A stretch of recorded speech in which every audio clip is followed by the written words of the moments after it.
I've been up since 5 in the morning, sweating over a surprise I've been planning for weeks. It was our 10th wedding anniversary, and I wanted to make it special for my wife, Lauren. She'd been talking about how much she missed her mom, Diane, ever since the world got weird with the lockdowns. They used to have these big family picnics when she was a kid, so I figured I'd recreate one in our backyard. I spent 3 weeks getting everything just right. Drove an hour to a butcher shop for those fancy ribeye steaks Lauren loves. Hit up the local farmer's market for fresh corn and tomatoes, even though it meant waking up at dawn. I even tracked down a bottle of that small batch gin Diane always raves about. Cost me a chunk of change, but I didn't care. It was for Lauren, and I wanted her to feel special. I kept thinking back to our wedding day, when Diane pulled me aside and said, "You better take care of my daughter, Mark. She deserves the best." Back then, I thought it was just a mom being protective. 10 years later, it feels like nothing I do ever measures up in her eyes. But I pushed that thought aside and got to work. By noon, the backyard was transformed. I'd hung fairy lights across the fence, set up a playlist of Lauren's favorite country tunes on the Bluetooth speaker, and arranged a charcuterie board that looked like something out of a magazine. Took me forever to get those cheese slices just right. I even rented a proper barbecue grill from a buddy, since Diane always makes a point to mention my old one's uneven heat. I sent a quick photo of the setup to my brother, Jake. He texted back, "Looks awesome, man. Hope they see how hard you worked." I chuckled, but deep down, I hoped so too. When Lauren woke up, her eyes lit up, and she gave me that smile I hadn't seen in a while. For a second, I felt like I'd nailed it. She called her mom right away, inviting her over, and Diane showed up at 2 o'clock sharp in her shiny new Lexus, which she never lets anyone forget she paid cash for. The first hour was fine. Diane made her usual comments about how her house is cozy compared to her place, but I let it slide. Lauren seemed happy, showing her mom the spread I'd put together, and I was at the grill, making sure the steaks were perfect. Then, while I was flipping the ribeyes, I overheard them talking near the patio. They didn't know I could hear. Diane said something about me still dancing to Lauren's tune like a trained puppy. My stomach dropped, but I kept the tongs steady, the sizzle of the meat drowning out my thoughts. Lauren laughed, not her usual warm laugh, but the sharp one she uses around her mom to seem clever. She said, "Yeah, Mom, he's like a trusty old ruck. Always there to walk all over." They both cracked up. 10 years of marriage, 10 years of me bending over backward to make them happy, and this is what they think? I stood there, frozen, as memories flooded in. Diane's snide remarks about my job as a mechanic, Lauren's sighs when I talked about my day, the way she'd smirk when I tried to join her friends' conversations. I always chalked it up to me being too sensitive. Guess not. I took a deep breath, flipped the steaks, and sprinkled on some salt. They came back around, all smiles, and Lauren asked if the food was ready in that sugary voice she uses when she wants something. I nodded, plastered on a grin, and served up the ribeyes. Diane said they were decent for once, and Lauren laughed like it was the funniest thing. I excused myself to grab more plates from the kitchen. Inside, I gripped the sink so hard my hands ached. I wanted to yell, to flip the whole damn grill over. But I didn't. I grabbed the plates, walked back out, and played the perfect host. Kept the gin flowing, laughed at Diane's recycled stories, cleaned up Lauren's spilled drink without a word. All the while, something cold settled in my chest. Later, as I was clearing the table, I overheard Lauren tell her mom, "The best part about Mark is he doesn't even know how spineless he is." Diane chuckled and said Lauren could have done better. I stood there, dishes in hand, feeling like the ground had dropped out from under me. 10 years together, 2 years trying for a kid, countless holidays swallowing Diane's jabs, and this is who they are? I walked back out, set down a fresh bottle of that pricey gin, and smiled. Told them I was heading in to start the dishes. Neither offered to help. Of course not. The barbecue wrapped up around 9 that night. Diane gave Lauren a hug, tossed me a curt nod, and drove off in her Lexus, the engine purring like it was mocking me. Lauren was a little buzzed from the gin, giggling about how her mom had such a great time. She wrapped her arms around me, said the surprise was so sweet, and I just smiled, told her I was glad she enjoyed it. Inside, that cold feeling in my chest was spreading. I carried her to bed when she passed out on the couch during some home renovation show, tucked her in, then went downstairs. I didn't sleep. Instead, I grabbed my laptop and started digging. We'd always shared passwords, trust, right? No secrets between us. Or so I thought. By 3 in the morning, I was deep in Lauren's email, scrolling through years of messages with her mom. There were threads about me, stuff I'd never seen. Diane calling me good enough for now, but saying Lauren could upgrade anytime. Lauren agreeing, joking about how I'd never leave because I was too loyal, like a stray dog you feed once. My hand shook as I read. Then I found something worse, bank statement showing transfers from our joint savings to an account I didn't know. 10 grand here, 15 there, all in the last 6 months. Her browser history showed searches for condos in Nashville, where her old college buddy lives. There was even a half-written email to her boss about working remotely. My head spun. Was she planning to leave me? After 10 years, was this her exit strategy? I texted Jake at 4 in the morning. Need to talk tomorrow. Serious. He replied right away, "You good, bro?" I didn't answer. I just kept digging, saving screenshots to a private cloud folder I set up on the spot. By sunrise, I was a different man. Not angry, not yet, just focused, like I'd flipped a switch. I cleaned up the last of the barbecue mess, hosed down the grill, and made coffee. When Lauren woke up, I brought her pancakes with that maple syrup she loves, set them on a tray with a little flour from the garden. She smiled, all sleepy and warm, and said, "You're too good to me, Mark." I smiled back, but it felt like someone else was wearing my face. I had 4 weeks until her big work trip to Atlanta for a marketing conference. 4 weeks to figure out what I was going to do. The rug she'd been walking on was starting to notice the dirt. That day, I acted like nothing was wrong. Mowed the lawn, fixed a squeaky door, asked Lauren about her week. She didn't suspect a thing, just went on about her latest project at work. But every word she said sounded different now, like I was hearing her through a filter. That night, I started looking at our finances. The house was in both our names, but I'd paid most of the mortgage. The car was mine outright. Our investments, which I'd been managing since we got married, were solid, but those secret transfers had taken a chunk.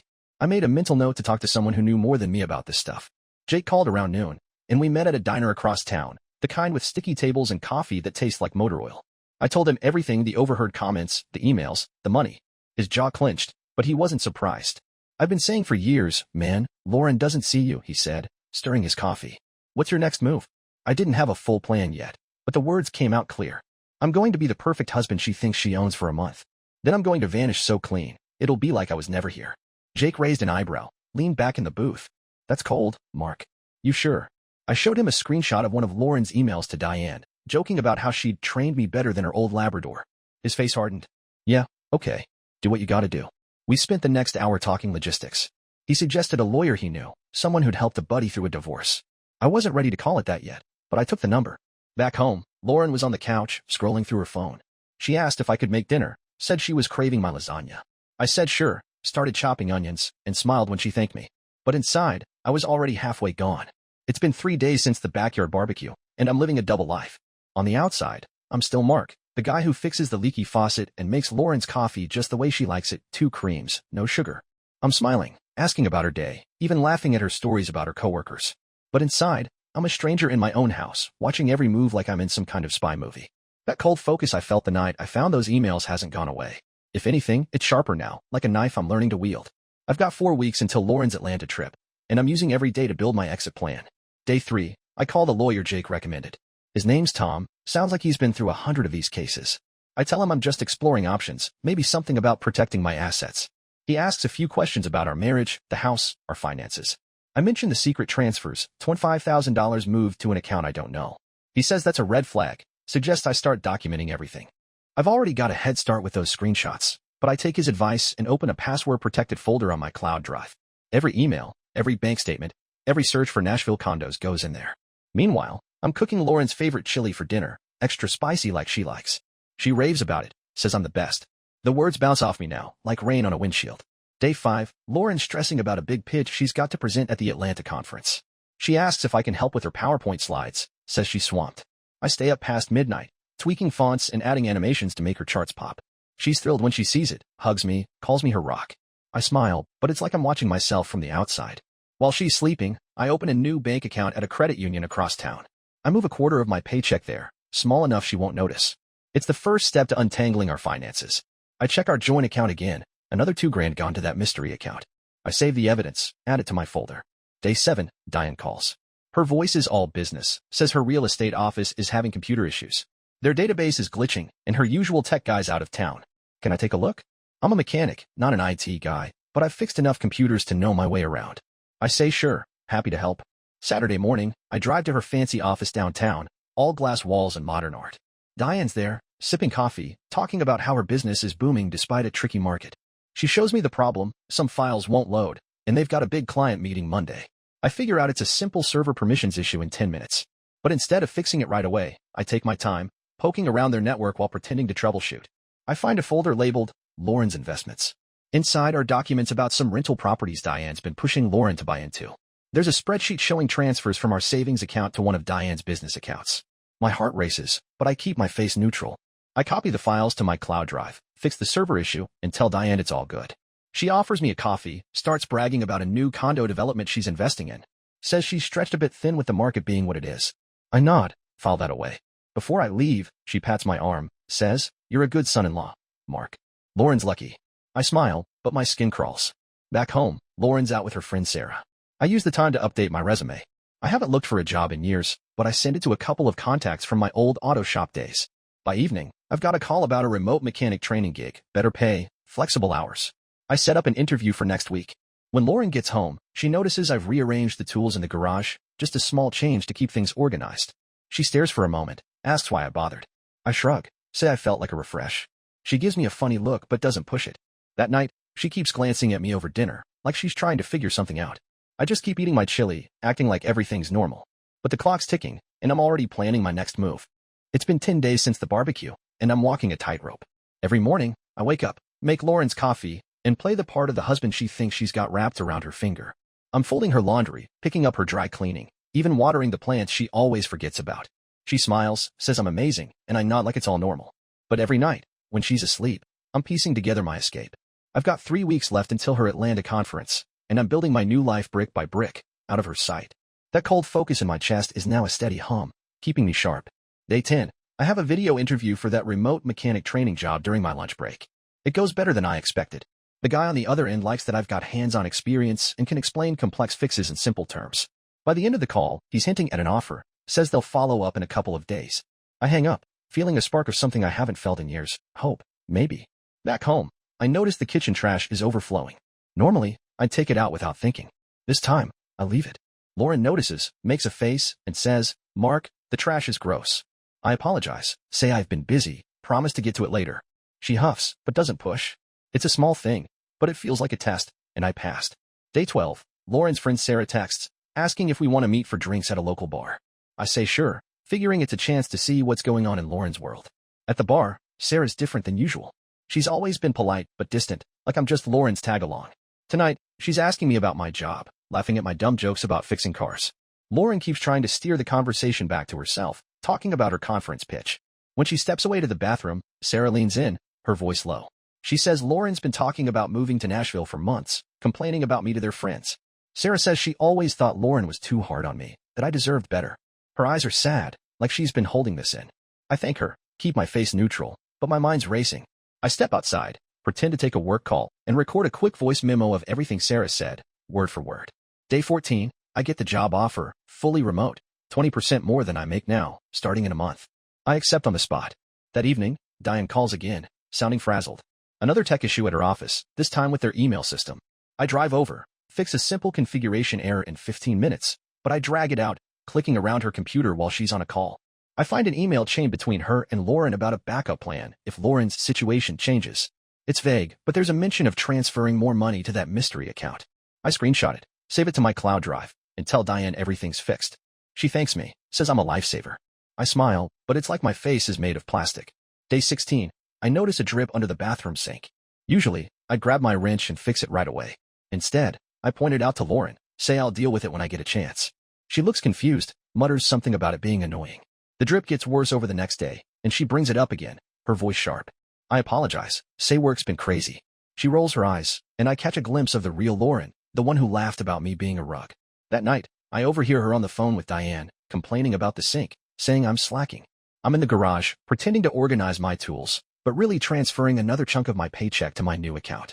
The pieces are falling into place, and I'm starting to feel like a man with a plan, not just a guy taking punches. It's been 20 days since the barbecue, and I'm a ghost in my own life. I'm still playing the perfect husband, making Lauren's breakfast, helping with her conference prep, even mowing the lawn just the way she likes. But every move I make is calculated, like I'm setting up a chessboard for a game she doesn't know we're playing. I've got 1 week until her Atlanta trip, and my plan is coming together. That cold focus in my chest is now a fire, quiet but steady, pushing me forward. I'm not angry anymore. I'm just done being the guy they walk over. Day 20, I drive Lauren to the airport.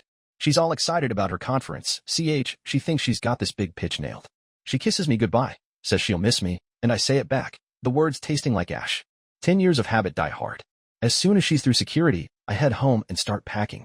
Not much, just clothes, my tools, a few photos of me and Jake from when we were kids. My new apartment's a small rental, nothing fancy, but it's mine. I leave my house key and a simple note on the counter. Lauren, I know everything. I'm done. Good luck. No drama, no accusations, just the truth. I drive to my new place, set up my stuff, and turn off my phone. I need a few days to breathe. Day 22, I check my email. The lawyer, Tom, says he's ready to send a separation letter when I give the word. I've documented every penny Lauren moved, $32,000 to that secret account, and every email where she and Diane trashed me. I'm not out to ruin her, just to protect what's mine. I start my new job tomorrow, and it feels like a fresh page. That night, I meet Jake for burgers. He's proud of me, says I'm finally acting like the brother he remembers. We laugh, and for the first time in years, it feels real. Day 25, I turn my phone back on. 40 missed calls, 20 voicemails, 90 texts, mostly from Lauren. The first voicemail is her, confused, asking where I am. By the third, she's found the note and she's mad, saying I had no right to snoop. By the 10th, she's crying, begging me to call her. I save them all but don't reply. Diane's left a message too, all high and mighty, saying I've hurt her daughter and I'll regret it. I ignore it. I'm not playing their game anymore. Day 27, Sarah reaches out. She says Lauren's telling everyone I walked out for no reason, painting herself as the victim. Sarah's not buying it. Says Lauren's been badmouthing me for years. I thank her for the heads up. It's weird, knowing someone saw through Lauren's act. I'm starting to see who's worth keeping in my life and who isn't. It's been a month since I left, and my new life's taking shape. The apartment's small, with a creaky floor and a view of a parking lot, but it's mine. I've fixed the leaky shower myself, hung some old car posters, and started cooking again. Simple stuff, like burgers and eggs. My job's going great. I'm training new mechanics over video calls, and they actually listen when I talk. It's nice to feel useful. But Lauren and Diane keep trying to pull me back into their mess, and I'm not having it. Day 30, Tom sends the separation letter to Lauren. It's fair, splits the house and savings, but she has to explain the missing money. I don't want to fight, just a clean break. Lauren calls from a new number, leaves a voicemail saying she's sorry, that the money was for a surprise investment with Diane. It's a lie, and a bad one. I don't respond. Diane emails, threatening to drag me through court if I don't fix this. I forward it to Tom, let him handle it. I'm done with her threats. Day 33, Jake tells me Lauren showed up at his shop, looking rough, asking where I am. He told her I'm gone and to leave me alone. She cried, said she didn't mean any of it, that she loves me. Jake didn't budge, just sent her packing. He texts me a photo of her car peeling out of the lot, says, "Your ex is a piece of work." I laugh, but it stings. 10 years, and she's still playing the victim. Day 36, I meet Sarah for coffee. She's nervous, fidgeting with her mug, but she spills everything. Lauren's been telling their friends I had a breakdown, left her high and dry. Most aren't buying it. Too many years of her complaining about me. One friend called her out, said, "You treated him like garbage. What did you expect?" Sarah says she always liked me, thought I was too good for Lauren. I nod, say thanks. It's strange, realizing I wasn't invisible to everyone. Day 40, Diane's real estate business is in the news. Some shady deals got exposed. Nothing I did, just bad luck. Or karma. Her investments, with Lauren's money, are tied up in it, and she's scrambling. Lauren texts, begging me to help. Says her mom's in trouble, and it's our money. I don't reply. I'm not their fix-it guy anymore. That night, I go to a car show with Jake. We talk shop, check out some classic Mustangs, and I feel like me again, not the guy who was Lauren's rug. 3 months later, and I'm not the same Mark. My apartment's home now, got a decent couch, a grill on the balcony, even a stray cat I feed sometimes. Work steady, and I've joined a local car club, fixing up an old Chevy with some guys I met. It's not the life I pictured 10 years ago, but it's mine, and it feels right. Lauren and Diane are fading into the past, like a bad dream you only half remember. Day 60, the divorce papers come through. I sign them, feeling a weight lift. The house is sold, proceeds split, and Lauren had to pay back the money she took. Court's orders, not mine. She's moved to Nashville, last I heard, living with her college buddy. Diane's business took a hit, and she's selling her Lexus to cover debts. I don't wish them ill, but I don't care much either. They're not my problem anymore. Day 75, Sarah invites me to a barbecue. Not fancy, just some friends grilling at her place. I go and it's good. No one's judging me. No one's laughing behind my back. Sarah's easy to talk to, and we swap stories about cars and bad bosses. Jake's there too, cracking jokes, and for the first time, I'm not looking over my shoulder, waiting for a jab. I'm just Mark, and that's enough. Day 90, I'm at the grocery store and spot Lauren's favorite coffee brand. I pause, then grab my usual instead. No pang, no regret, just a nod to how far I've come. Later, Jake and I are working on the Chevy, and he asks if I miss her. I think about it, wiping grease off my hands. Nah, I say. Missed who I thought she was, maybe. He nods, and we get back to work. 6 months out, I'm dating someone new, Sarah, actually. We're taking it slow, no rush. She knows my story, doesn't push, and calls me out when I slip into old habits, like apologizing too much. I'm learning to spot red flags, to stand up for myself. Yesterday, a package arrived, my old house key. No note. I toss it in a drawer, next to a photo of me and Lauren from our first year. I don't look at it. I'm not that guy anymore. The rug's gone. In its place is a man who knows his worth, who's building a life he's proud of. I found what I was looking for all along, me. And I'm not letting go.